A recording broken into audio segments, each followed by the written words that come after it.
Ubume, kutukan kain merah. Hari berlalu sejak Kento ditemukan tak sadarkan diri dengan kain merah di pelukannya. Ia kini terbaring di rumahnya. Wajahnya tetap pucat, matanya kosong, dan bibirnya terkunci dalam ketakutan yang tak bisa dijelaskan. Tak ada yang tahu apa yang terjadi malam itu. Hanya kain merah yang masih basah terkena air hujan semalam. Penduduk desa mulai berbisik-bisik. Beberapa orang percaya Kento telah bertemu sesuatu yang tak seharusnya, sementara yang lain mengatakan ia telah dikutuk oleh roh penasaran. Namun satu hal yang pasti, sejak malam itu suara tangisan bayi terdengar di telinga Kento semakin kencang.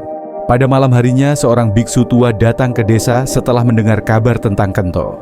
Dengan hati-hati, ia memeriksa tubuh Kento dan melihat kain merah terletak di samping kasur.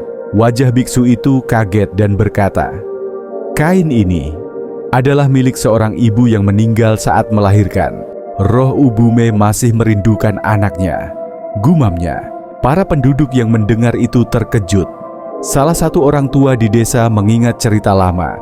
Bertahun-tahun lalu, ada seorang wanita hamil tersesat di tengah hujan deras dan melahirkan di jalan setapak. Ia tak pernah kembali ke rumah, dan bayinya ditemukan sudah tak bernyawa keesokan paginya. Sejak saat itu, jalan setapak itu menjadi tempat yang dihindari setiap hujan turun. Biksu itu kemudian menyalakan dupa dan mulai merapalkan doa.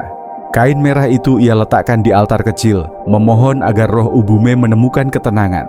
Tapi tiba-tiba ruangan bergetar dan suara tangisan bayi bergema semakin keras. Kento mendadak duduk tegak dengan tatapan yang kosong. "Aku hanya ingin seseorang menjaga anakku." Kento berbicara, tapi bukan suaranya melainkan suara wanita. Para penduduk mundur ketakutan, sementara biksu tetap tenang.